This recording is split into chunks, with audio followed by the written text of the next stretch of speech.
Hello, everyone. I want to talk about a very famous allegory, explicitly Plato's cave allegory.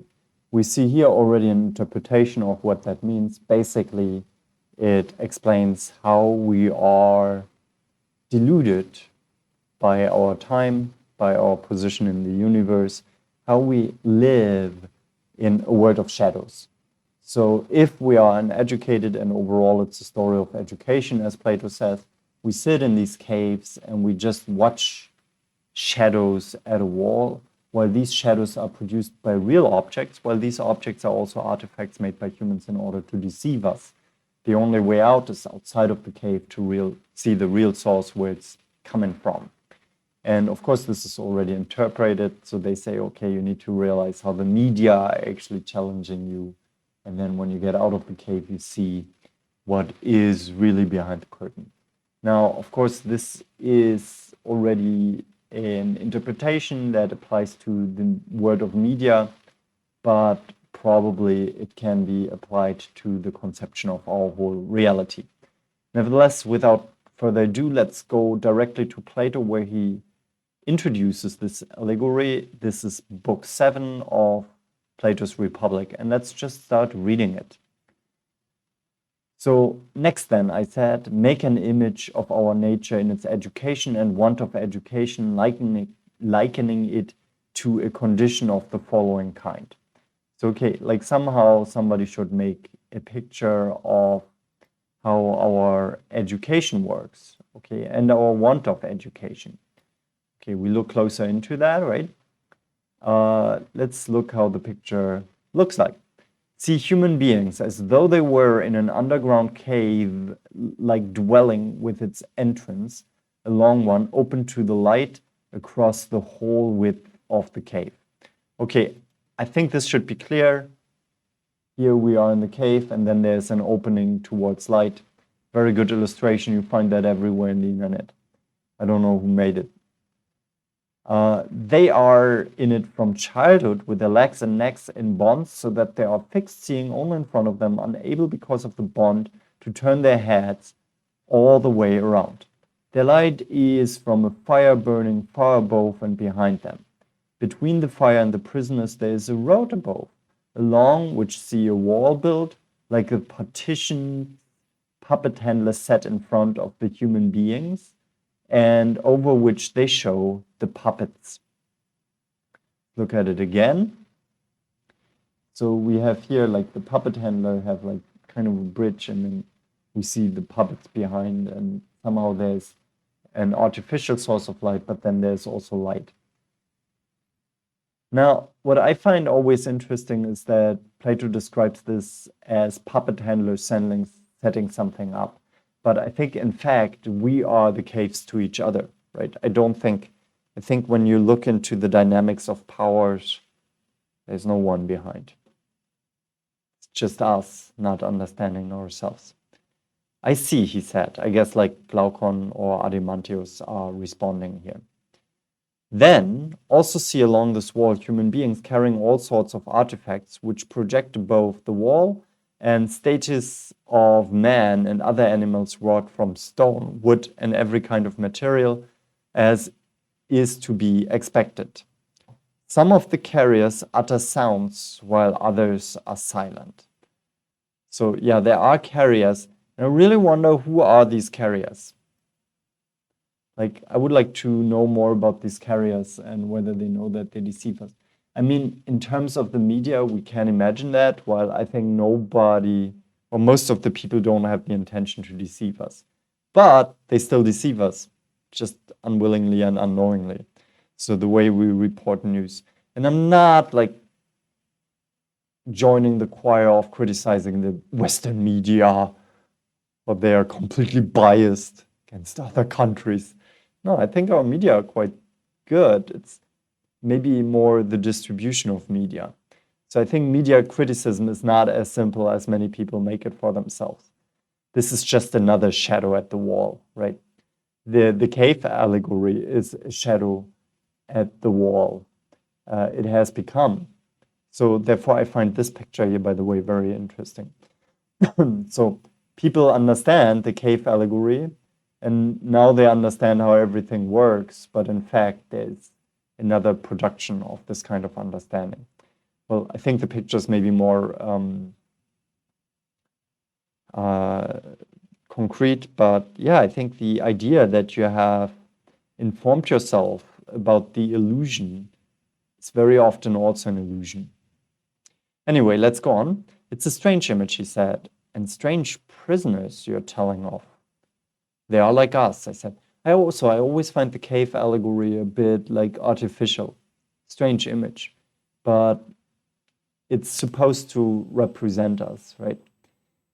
For in the first place, do you suppose such men would have seen anything of themselves and one another than the shadows cast by the fire on the side of the cave facing them?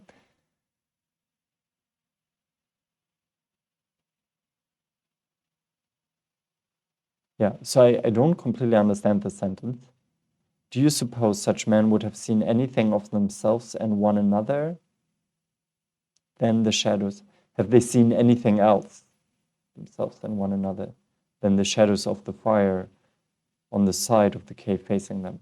Yeah, I guess he says, yeah, they just saw the shadows, right? Let's go on.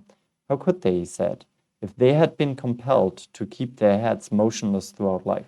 Okay, so they cannot see themselves or other men because they are basically motionless. And what about the things that are carried by? Isn't it the same with them? Of course. If they were able to discuss things with one another, don't you believe they would hold that there are naming these things going by before them and that they see?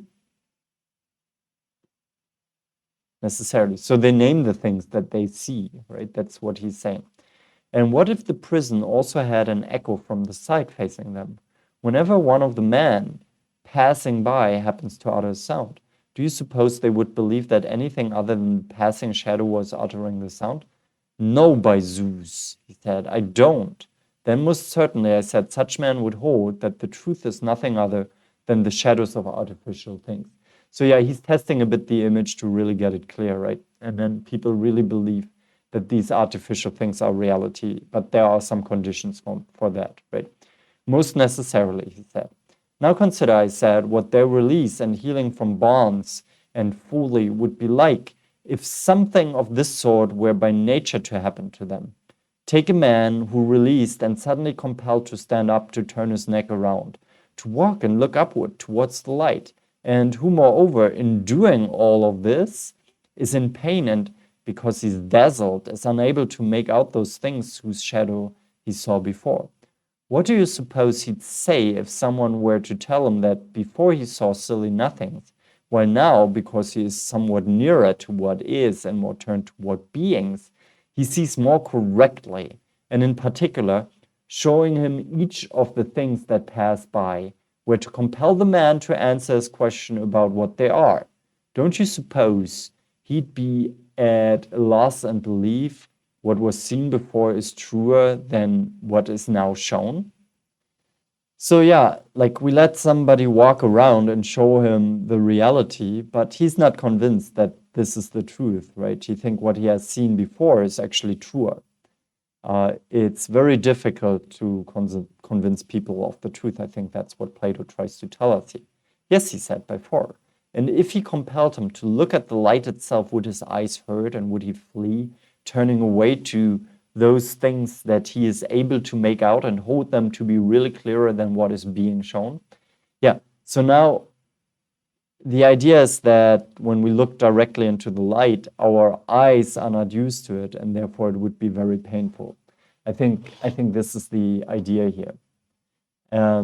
And if I said someone dragged him away from there by force along the rough, steep, upward way and didn't let him go before he had dragged him out into the light of the sun, wouldn't he be distressed and annoyed at being so dragged? And when he came to the light, wouldn't he have his eyes full of its beam and be unable to see even one of the things now said to be true? Yeah, so this is all clear, right? So we see more and more here how the cave allegory plays out. Very straightforward, right? So yeah, Glaucon or Arimantius, I think it's Glaucon. It says here Glaucon, right? No, he wouldn't, he said, at least not right away. then I suppose he'd have to get accustomed if he were going to see what's happening. So we need to get accustomed to the truth, right? At first, he'd most easily make out the shadows and after the phantoms of the human beings and the other things in water, and later the things themselves. And from there, he could turn to beholding the things in heaven and heaven itself, more easily at night, looking at the light of the stars and the moon than by day, looking at the sun and sunlight. Of course. Then finally, I suppose, he would be able to make out the sun, not its appearance in water or some alien place, but the sun itself by itself in its own region and see what it's like. I always find it a bit baffling that Plato really expects somebody to look directly into the sun. Indeed, that would be very painful, but it also would destroy your eyes, right? Necessarily, he said.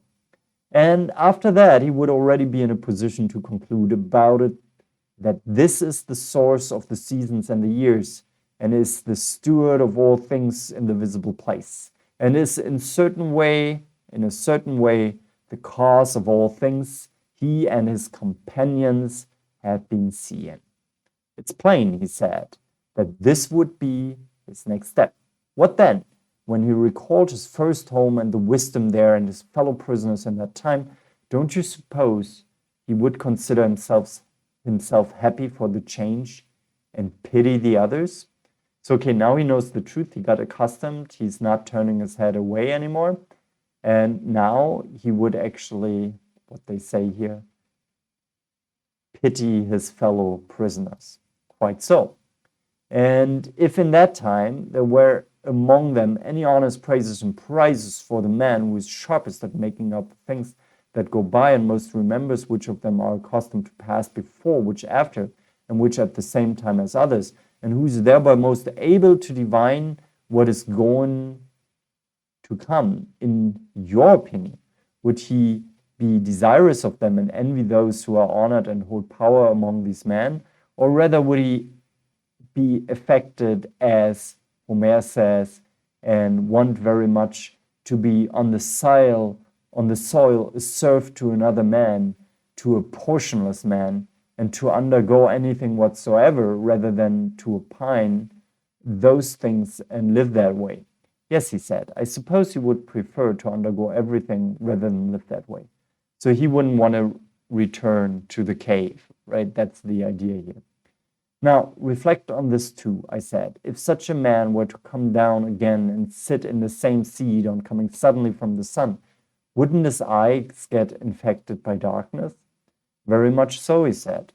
And if he once more had to compete with those perpetual prisoners in forming judgments about those shadows, while his vision was still dim before his eyes had recovered, and if the time needed for getting accustomed were not at all short, wouldn't he be the source of laughter? So yeah, people would laugh about the wise man, right? And wouldn't it be sad of him that he went up and came back with his eyes corrupted, and it's not even worth trying to go up? And if they were somehow able to get their hands on and kill the man who attempts to release to lead up, wouldn't they kill him? No doubt about it, he said. Yeah. So there's no doubt that he would be killed. Right? The wise man who returns from the cave would be killed. Well then, my dear Glaucon, I said, this image as a whole must be connected with what was said before. Like in the domain revealed through sight to the prisoner home and the light of the fire, in its to the sun's power, and in applying the going up and the seeing of what's above, the soul's journey up to the intelligible place. Okay, I think we stop it here. We have the basic outline of the cave allegory now. Well, I mean, so many people, right, they assume reading the Plato's Cave makes them better than others.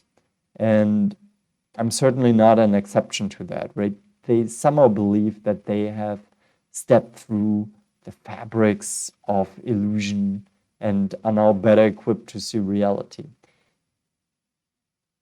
Let's remind us that Socrates in that regard certainly has knowledge, but wouldn't call himself wise.